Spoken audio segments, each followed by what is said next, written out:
আসসালামু আলাইকুম। সবাইকে স্বাগত জানাচ্ছি বিডি ভিউজে। আপনাদের সাথে আছি আমি সুরভি দিবা। উপসাগরীয় অঞ্চলের ভূ রাজনৈতিক পরিস্থিতি দ্রুত বদলে যাচ্ছে। এই অঞ্চলের দেশগুলোর মধ্যে নতুন নতুন জোট গঠনের নানা উদ্যোগ এখন ভালোভাবেই চোখে পড়ছে। দুই দেশ বা একাধিক দেশের মধ্যে এসব জোট গড়ে উঠছে। তুরস্ক ও সৌদি আরবের মধ্যে সম্পর্ক উন্নয়নের আভাস পাওয়া যাচ্ছে। আবার চলতি মাসে বাগদাদে সৌদি আরব ও ইরানের শীর্ষ নিরাপত্তা কর্মকর্তাদের মধ্যে বৈঠক হয়েছে। এসব উদ্যোগকে যুক্তরাষ্ট্রের মধ্যপ্রাচ্য নীতিতে পরিবর্তনের ফল হিসেবেই দেখা যাচ্ছে। মধ্যপ্রাচ্যের ভূ রাজনীতিতে পরিবর্তনের নানা দিক আমরা আজ তুলে ধরব।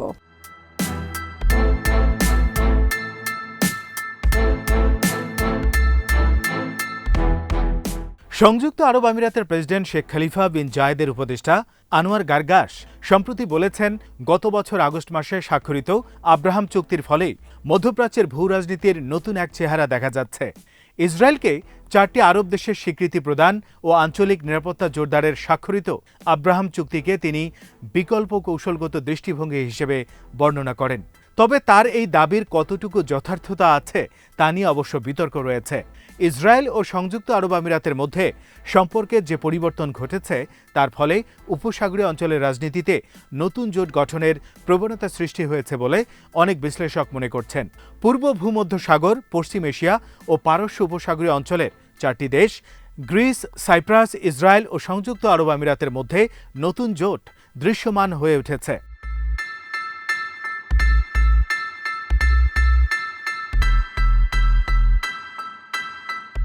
এ ধরনের জোট গঠনের প্রবণতা উপসাগরীয় অঞ্চলের নিরাপত্তা নিয়ে পুরনো মার্কিন কৌশল থেকে সম্পূর্ণ আলাদা। আগের নীতিতে যুক্তরাষ্ট্র উপসাগরীয় অঞ্চলকে মিত্র ও শত্রু এই দুই ভাগে বিভক্ত করে রেখেছিল।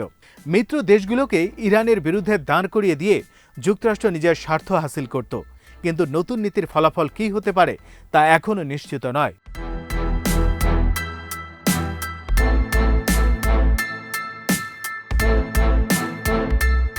উপসাগরীয় অঞ্চলে নতুন জোট গঠনের যে প্রবণতা দেখা যাচ্ছে তাতে প্রতিটি জোটেরই আলাদা বৈশিষ্ট্য রয়েছে।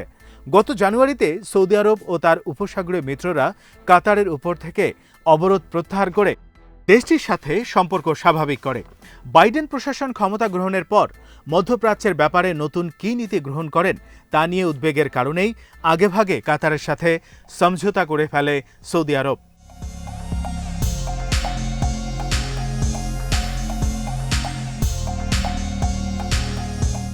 ট্রাম্প প্রশাসনের সময় সৌদি আরবের সাথে যুক্তরাষ্ট্রের সুসম্পর্ক ছিল, কিন্তু জো বাইডেন ক্ষমতা গ্রহণের পর সেই সম্পর্কে ভাটা পড়ে। সৌদি যুবরাজ মোহাম্মদ বিন সালমানের কিছু বিতর্কিত কর্মকাণ্ডে বাইডেন প্রশাসন ক্ষুব্ধ। বিশেষ করে বেশ কিছু ডেমোক্রেটিক কংগ্রেস সদস্য যুবরাজকে মোটেই ভালো চোখে দেখেন না। এ কারণেই সৌদি আরব চাইছে যুক্তরাষ্ট্রের সাথে সম্পর্কের উন্নয়ন ঘটাতে। সে চেষ্টা কতটুকু সফল হবে তা বলার সময় এখনো হয়নি।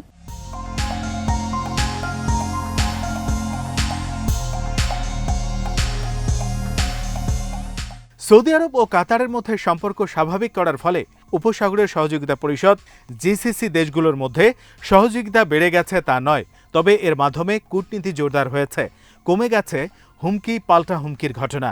সৌদি নেতৃত্বাধীন অবরোধের বিরুদ্ধে কাতারকে শক্ত পায়ে দাঁড়িয়ে থাকার সাহস জুগিয়েছে তুরস্ক। বর্তমানে সৌদি কাতার সম্পর্ক একটি ইতিবাচক সম্ভাবনার পথে এগিয়ে যাচ্ছে। এটা তুরস্কের জন্য একটি ভালো খবর। এর ফলে আগামীতে দোহা আঙ্কারা জোটের সম্পর্ককে ক্ষতিগ্রস্ত না করেও রিয়াদ ও আঙ্কারার মধ্যে একটি শক্তিশালী দ্বিপক্ষীয় সম্পর্ক গড়ে ওঠার সম্ভাবনা সৃষ্টি হয়েছে।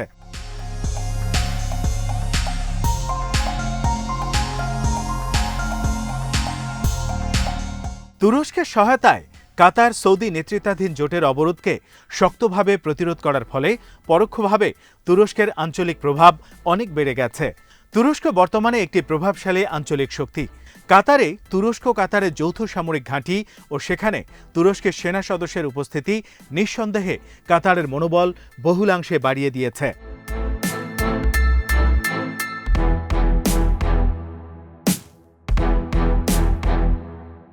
অনেক পশ্চিমা বিশ্লেষক মনে করছিলেন কাতার ও সৌদি সমঝোতার ফলে ইরান ক্ষতিগ্রস্ত হবে। তারা উপসাগরীয় দেশগুলোর বাস্তবতা খাটো করে দেখেছিলেন। 3.5 বছর আগে কাতারের সাথে জিসিসি জোটের যে বিরোধ সৃষ্টি হয় তা থেকে যথেষ্ট লাভবান হয়েছে ইরান। এই সংকট ইরান ও কাতারের অংশীদারিত্বকে নতুন উচ্চতায় নিয়ে যায়। বর্তমানে ইরান কাতার সম্পর্ক উপসাগরীয় অঞ্চলের দেশগুলোর কূটনীতির ক্ষেত্রে একটি নতুন উদাহরণ তৈরি করেছে।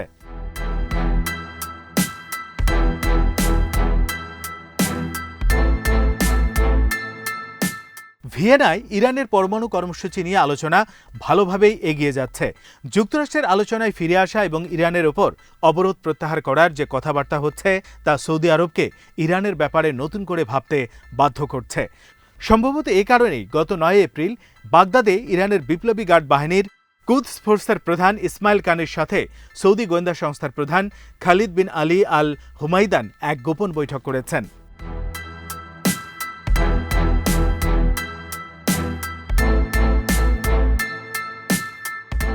সৌদি আরব ও ইরানের দুই দেশের শীর্ষ কর্মকর্তার এই বৈঠক আরও আগেই হতে পারত।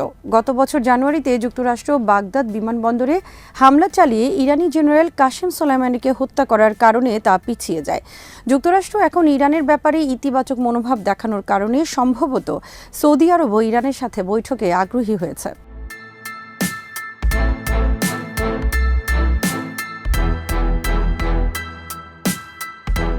সৌদি আরব ইরান উত্তেজনা কমার ফলে দুই দেশের মধ্যে রাতারাতি যে বন্ধুত্বপূর্ণ সম্পর্ক গড়ে উঠবে তা আশা করা যায় না, কেননা দুই দেশের মধ্যে মৌলিক কিছু বিরোধের ক্ষেত্র রয়েছে যা বন্ধুত্বপূর্ণ সম্পর্কের ক্ষেত্রে বাধা হয়ে দাঁড়াবে। তবে দুই দেশের মধ্যে বৈরিতার অবসান ঘটলে তা উপসাগরীয় অঞ্চলের নিরাপত্তা পরিস্থিতিতে ইতিবাচক প্রভাব ফেলবে, তাতে কোনো সন্দেহ নেই।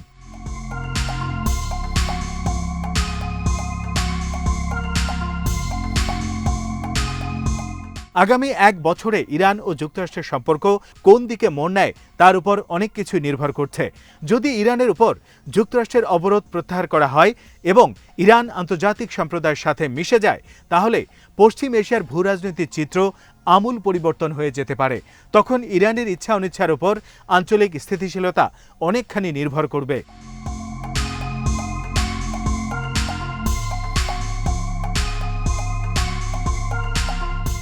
ইরানকে কোণঠাসা করার জন্য ডোনাল্ড ট্রাম্প 2020 সালে উপসাগরীয় অঞ্চলের কয়েকটি দেশের সাথে যে আব্রাহাম চুক্তি স্বাক্ষর করেছিলেন তার কার্যকারিতাও কমে যাবে।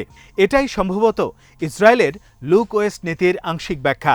এর অংশ হিসেবেই সংযুক্ত আরব আমিরাত এখন ইসরায়েল, গ্রিস ও সাইপ্রাসকে নিয়ে আঞ্চলিক নিরাপত্তা জোট গঠন করার চেষ্টা করে যাচ্ছে। সাইপ্রাসের ভূমধ্যসাগরীয় দ্বীপ পাফোসে এই 4 দেশের মন্ত্রীরা বৈঠক করছেন।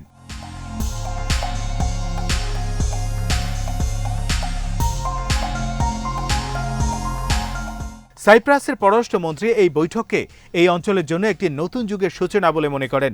তিনি বলেন, তাদের অভিন্ন লক্ষ্য হচ্ছে বৃহত্তর পূর্ব ভূমধ্যসাগরীয় অঞ্চল, মধ্যপ্রাচ্য ও উপসাগরীয় অঞ্চলকে শান্তি, সমৃদ্ধি ও স্থিতিশীলতার অঞ্চল হিসেবে গড়ে তোলা। কোনো প্রতিবেশী এই অঞ্চলে বিশৃঙ্খলা, সংঘাত ও সংকট সৃষ্টির যে চেষ্টা করে চলেছে তা এই 4 দেশ সম্মিলিতভাবে ব্যর্থ করে দেবে বলেও তিনি উল্লেখ করেন। তিনি নাম উল্লেখ না করলেও তুরস্ককে টার্গেট করে এসব কথা বলেছেন।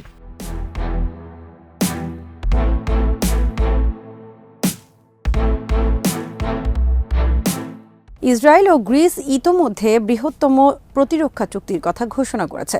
ইসরায়েলের প্রতিরক্ষা মন্ত্রী বেনি গান্তজ বলেছেন, এই চুক্তি দুই দেশের মধ্যে প্রতিরক্ষা, অর্থনৈতিক ও রাজনৈতিক অংশীদারিত্বকে আরও জোরদার করবে। দুই দেশের সামরিক বাহিনীর সক্ষমতাকে অনেক গুণ বাড়িয়ে দেবে। শুধু ইসরায়েল নয়, সংযুক্ত আরব আমিরাতের সাথেও গ্রিসের প্রতিরক্ষা সহযোগিতা চুক্তি রয়েছে।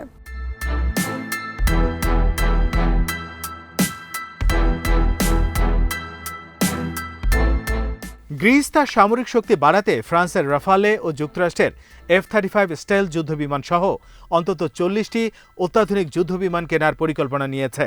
অন্যদিকে বাইডেন প্রশাসন আরব আমিরাতের কাছে 50টি F-35 স্টাইল যুদ্ধবিমান বিক্রির প্রস্তাব অনুমোদন করেছে বলে খবর এসেছে।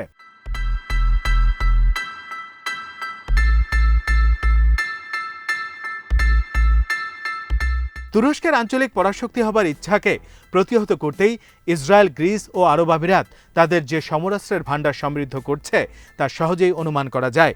4 দেশীয় জোটের আর এক সদস্য সাইপ্রাসও বসে নেই।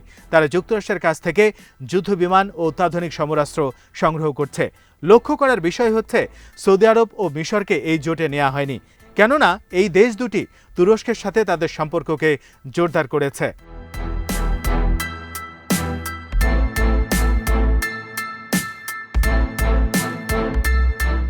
ইসরায়েল ধারণা করছে যুক্তরাষ্ট্র ও ইরানের সম্পর্ক যেভাবে স্বাভাবিক হওয়ার দিকে যাচ্ছে তা ঠেকানোর ক্ষমতা তাদের নেই। ভবিষ্যতে উপসাগরীয় অঞ্চলে কোনো ধরনের নিরাপত্তা জোট হলে তাতে ইরানকেও অন্তর্ভুক্ত করা হতে পারে। ইসরায়েল এটাও বুঝে গেছে যে ইরান জুজুর ভয় দেখিয়ে যুক্তরাষ্ট্রকে আর তাদের দিকে ধরে রাখা যাবে না। বাইডেন প্রশাসন ইরানের ব্যাপারে তাদের কোনো কথা যে শুনবে না তা ইসরায়েল ভালো করেই বুঝে গেছে। এ কারণেই ইহুদি দেশটি এখন ভিন্ন পথে হাঁটতে শুরু করেছে, গঠন করছে নতুন আঞ্চলিক জোট।